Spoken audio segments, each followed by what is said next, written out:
Canon printer ink, cartridge replacement. What you'll need: compatible Canon ink cartridges.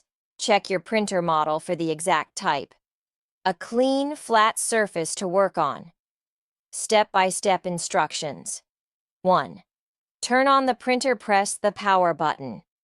Wait for the printer to finish its startup process. 2. Open the front cover or top lid. Depending on your model, open the front cover, top cover, or scanner unit.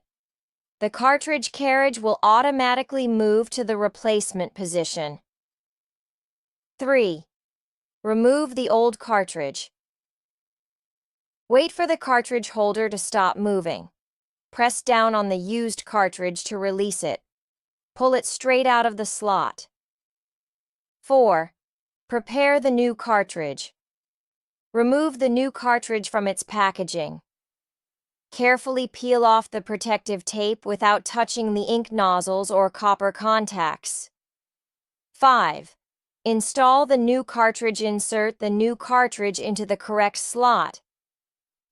Color cartridges usually go on the left. Black cartridges go on the right.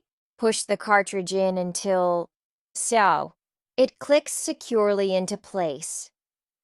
6. Close the printer. Close the front cover or scanner unit gently. The printer may make some noise while recognizing the new cartridge. 7. Align the print head, if prompted. The printer may ask to align the print head. Follow the on-screen or printed instructions. You can also do this manually through your printer's software on a computer or via the Canon Print app. Tips: don't remove an ink cartridge unless you're ready to replace it. Store unused cartridges in a cool, dry place. Always use genuine or high-quality compatible ink for best results. For more updates, subscribe our channel, The Printer Zone.